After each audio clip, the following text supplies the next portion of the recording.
She crossed a line and called it harmless. I called it the beginning of the end. I just didn't realize it at the time.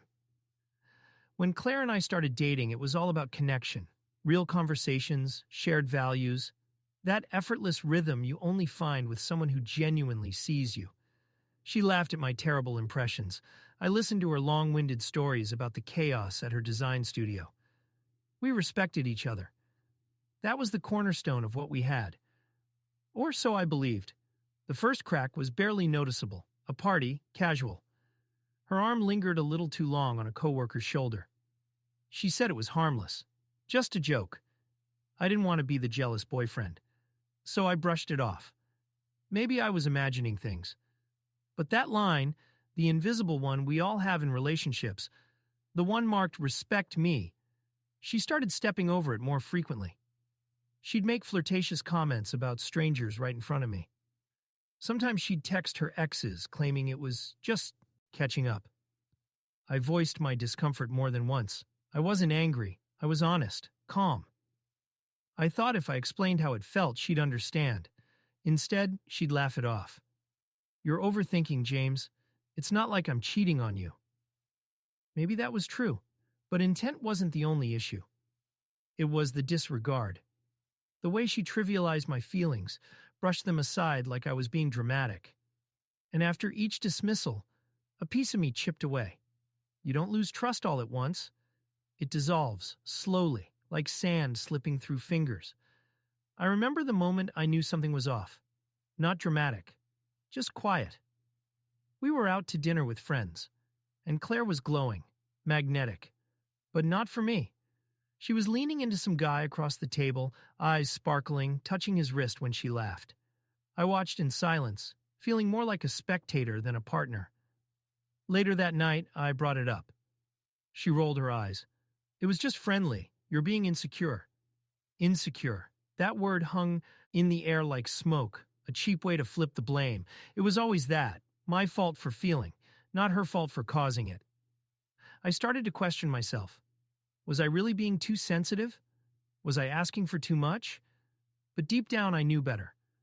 I've always believed that when you love someone, you respect their boundaries even when they seem silly to you. That's the deal. Claire was breaking it, little by little, and calling it harmless. I didn't confront her with anger. That wasn't my style. I watched, I listened, I measured every word and every shift in her tone. And though I stayed, though I tried to believe it was just a phase, something inside me had already started to detach. She hadn't broken anything yet. Not fully, but the cracks were spreading, and soon there'd be no way to ignore them. It happened on a Thursday night. Nothing about the day hinted that my relationship was about to unravel. I came home to the scent of her favorite vanilla candles, a bottle of wine already open, on the counter, and music humming softly from the speakers. Ella Fitzgerald, Claire's go-to when she wanted to feel cozy. She was in the kitchen, smiling like everything was fine. It was the kind of moment that used to make me believe we were unshakable. But that night, the illusion shattered. We were invited to a colleague's birthday party, someone from Claire's office I barely knew but had met in passing. She insisted we go, said it would be good for us to get out, to be social. I agreed. I wanted to be supportive. I still believed somehow that if we just kept showing up for each other, everything might settle back into place. Claire looked beautiful, effortlessly so. She wore a deep emerald dress, the color that always brought out the green in her eyes. Her laugh filled the room the moment we arrived. She moved through the crowd like someone untethered, alive in a way that used to be reserved for just the two of us. And then there was him, Daniel. I remembered him vaguely from one of her team meetings I'd been dragged to months ago. He was the kind of man people gravitated toward. Loud, confident, perpetually amused with himself. Claire had mentioned him before in passing, always with a casual tone. But that night I noticed the shift. The way her eyes lit up when he approached. The way her hand grazed his arm when she laughed. They shared inside jokes I had never heard. She leaned in too close, too often. And each time I saw her do it, it felt like the room around us got colder. I didn't make a scene. I watched. I smiled when I had to, but I saw everything. I noticed how she barely acknowledged me as the night wore on, how Daniel whispered something in her ear, and she giggled like a teenager, brushing him away playfully. But not before her fingers lingered at his waist. That touch wasn't an accident. It was deliberate, intimate. We left early. At least I thought we did.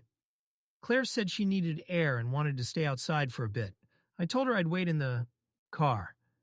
10 minutes passed. Then 20. Finally, I stepped out, walked around the corner of the building, and that's when I saw them. She was pressed against the wall, his face far too close to hers, and her hand rested on his chest like it belonged there. They weren't kissing, not yet, but they didn't need to. The damage had already been done. When she saw me, her expression didn't shift in fear or guilt. It flickered with irritation, like I was intruding on something private. I didn't speak. I didn't yell. I simply turned around and walked back to the car. She followed me in silence, climbing into the passenger seat like nothing had happened. I didn't look at her. I didn't ask her to explain. The drive home was cold, filled only with the sound of tires on wet pavement and the quiet click of her adjusting the radio, pretending everything was normal. Back at the apartment, she finally spoke. Her voice was light, dismissive, like she was discussing a minor misunderstanding. "James, come on. He's just a friend. We were talking. It's harmless." There it was again. That word, harmless, as if physical closeness meant nothing, as if boundaries were suggestions, not agreements, as if the sight of my partner entertaining the attention of another man in a way she used to reserve for me was something I should simply accept. I looked at her, really looked at her, and for the first time in years, I saw a stranger. The woman who once made me feel grounded, now made me question my own reality. "No," I said quietly. "It's not harmless." She rolled her eyes, her voice rising. "You're overreacting. You always do this. I didn't do anything wrong." But that was the problem. She didn't think she had. And in that moment, I knew. I wasn't going to win an argument that required her to care about something she didn't value anymore. It wasn't about Daniel. It wasn't even about that night. It was about what she showed me when she didn't flinch at being caught. When she minimized my pain. When she decided that the emotional safety of our relationship was less important than a flirtation she couldn't resist. The line had been crossed, not with a kiss or an affair, but with a choice. A choice to disregard everything we'd built for the sake of a moment that meant nothing to her, but everything to me. And that's when I knew. It was already over. The silence after that night said more than any argument could have. Claire and I coexisted in the same space, like two people who had forgotten how to speak the same language. The warmth was gone, replaced by an awkward politeness that neither of us acknowledged aloud. She moved through the apartment like nothing had happened, humming as she got ready for work, making her usual green smoothies, texting on the couch like she always did. But for me, everything had changed. I didn't storm out. I didn't throw her things into bags or demand explanations she was incapable of giving. I didn't raise my voice. That wasn't who I was. I wasn't interested in breaking dishes or fighting for a version of the truth she would only twist into something convenient. I simply stopped investing, stopped explaining, stopped hoping. A switch had flipped inside me, and I understood something I hadn't fully realized until that moment. People don't just fall out of love all at once. Sometimes love erodes when respect dies. It dissolves slowly, and then, in one final moment of clarity, you feel the emptiness where certainty used to live. I spent the next few days watching her closely, not because I wanted to catch her doing something worse, but because I was trying to find a reason to stay. I wanted to see a crack in the mask, a flash of remorse she hadn't dared show that night. I wanted to believe she was just lost, that maybe she would come to me with tears and accountability. But none of that happened. Instead, she acted like we were just in a temporary lull, like things would go back to normal once I got over it. But I wasn't going to get over it, because it wasn't a misunderstanding. It was a fundamental failure of respect. The worst part wasn't her behavior. It was the casual way she dismissed it, the way she minimized my pain, as though I was the one making too much of nothing. That attitude, that inability or unwillingness to empathize, was what made my decision so clear. She had rewritten the rules of our relationship in her head, made exceptions for herself, and expected me to follow along without protest. On a Sunday morning, as she scrolled through her phone, laughing at something I wasn't part of, I looked across the kitchen table and knew I had already left her emotionally. I was just waiting for the right moment to make it real. I didn't need a big finale. I wasn't chasing closure. I needed peace. So I started preparing in quiet, private ways. I called my friend Nate, asked if his guest room was still available. I scheduled a meeting with my lawyer, not to start a war, but to understand the cleanest way to walk away. I backed up my files, cleared out personal belongings from shared spaces, and began disentangling myself from the life we had once built together.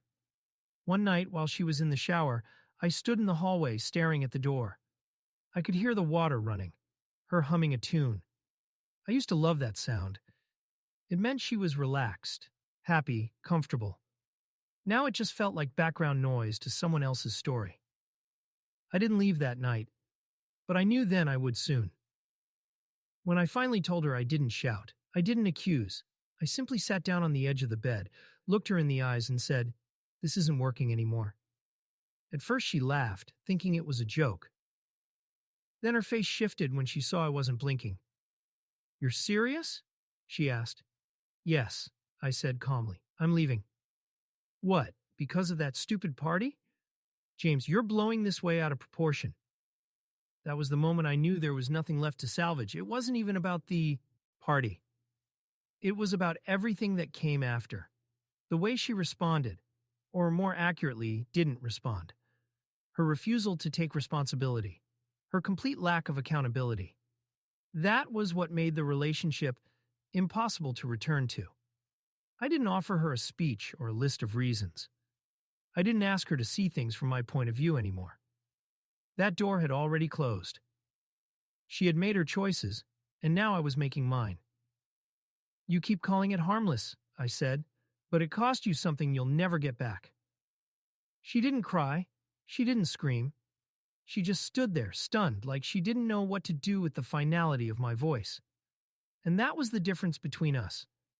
She thought love could survive on habit, that it would just bend around her mistakes. But I knew better. I knew that once you cross certain lines, even love can't find its way back. So I packed a bag. Just the essentials. I left the shared keys on the counter and walked out of the apartment we used to. Call home. No dramatic goodbye. No second thoughts. As I closed the door behind me, the weight I'd been carrying for weeks lifted. I didn't feel regret. I didn't feel anger. Just clarity. A clean break. The kind that doesn't leave you shattered. Only steady. I didn't need her to understand. I needed to choose myself. The day after I left, Claire called me 12 times. I didn't answer. Each call came within minutes of the last, as if the urgency in her voicemail would somehow undo the silence I'd chosen. When the calls didn't work, she moved on to messages. Long, rambling ones, apologies sandwiched between justifications. She said she didn't realize I was that upset. She claimed it was a misunderstanding, that I'd taken it too far by walking out. Her words spun in circles, full of everything, but the one thing I needed to hear. Accountability. I read the messages once, just to be sure I wasn't missing something, then deleted them. Not out of anger, but necessity. If I kept reading, I might start doubting myself. I might allow nostalgia to whisper its dangerous comforts. But I wasn't interested in revisiting the past. I had already lived it. This was about moving forward. A few days later, she asked if we could meet in person. I hesitated. Part of me feared the confrontation, not because I expected a fight, but because I worried it might shake my resolve. Claire had always been persuasive when she wanted to be. She knew how to soften her tone, how to wrap apologies in tears and memories, how to reach for my hand and make me question everything. But this wasn't one of those times. I wasn't the same man who had sat silently beside her, wondering what else she might be hiding behind that dismissive smile. I agreed to meet at a quiet coffee shop halfway between her place and Nate's, where I'd been staying. I arrived early, choosing a table in the far corner, away from the soft chatter and steaming espresso machines. When she walked in, I recognized the look on her face. It was the same look she'd given me the night I told her I was leaving. Half shock, half calculation, like she was still trying to figure out how to regain control of a situation she no longer held. She sat across from me, folding her hands neatly on the table, the way she used to do when she had something serious to say. I waited in silence. I wasn't going to rescue the conversation. "I've been thinking about what happened," she began, voice low but steady. "And I think we both made mistakes." I didn't flinch. I'd anticipated the shared blame tactic, but I wasn't here to debate the past. "I should have respected your boundaries more," she continued. "I didn't realize how much it hurt you until you left." I nodded slightly. "And now you do?" She hesitated. "Yes, I think I do. And I want to make it right." I looked at her carefully, not with resentment, but with the clarity that comes after stepping away from a toxic pattern. "Claire," I said, my voice calm but firm, "this isn't something that can be fixed with a few words. This wasn't just one mistake. It was a pattern. And what's worse, you didn't take it seriously until I left." She looked wounded, like I'd slapped her with the truth. "So that's it? You're just done?" I didn't answer immediately. I took a breath, not to stall, but to make sure every word was intentional. "Yes, I'm done.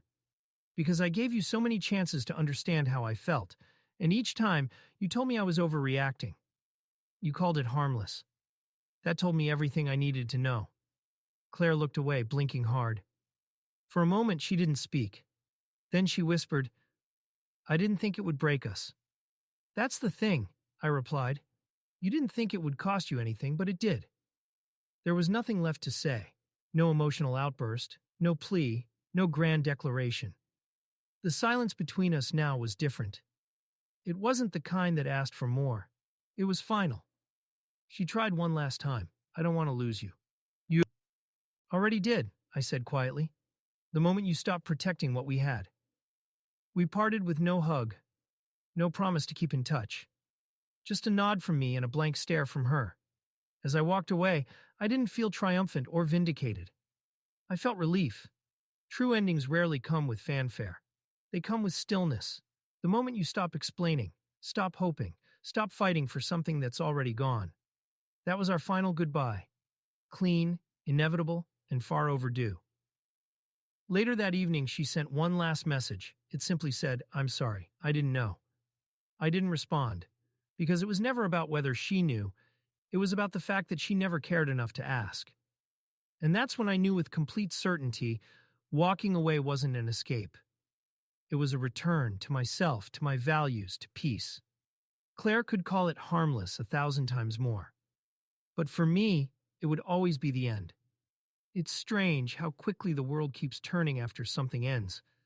You imagine that heartbreak will stop time, that the quiet of a relationship's collapse will echo loudly in the background of your everyday life. But it doesn't. The sun still rises, emails keep coming. People keep laughing at things that don't matter. And eventually, you learn to participate again. One small choice at a time. I didn't go looking for distractions in the immediate aftermath. I didn't jump into someone else's arms or book a trip to find myself. I simply returned to my life, alone, but whole. The quiet of being by myself was unfamiliar at first, but not unkind. There was a peace in it, an honesty. For the first time in years, I didn't have to second-guess what someone else meant by their words or measure my own to avoid conflict. I could just be. Claire tried to reach out a few more times. A text on my birthday. A photo she said she stumbled across from our vacation in Maine. Little things designed to plant a seed, to suggest that maybe we'd made a mistake. But I didn't respond. Not out of bitterness, but out of self-respect. I had already fought for that relationship. I had already offered every reasonable chance to rebuild. What I got in return wasn't effort. It was evasion. And I had made a promise to myself the night I walked out. Never again would I stay somewhere I wasn't seen. There's something people rarely talk about when it comes to heartbreak. How empowering it is when you finally choose yourself. Not in the reactive way, not to prove a point, but in the quiet, everyday decision to protect your peace. I didn't want revenge. I didn't need her to suffer or regret.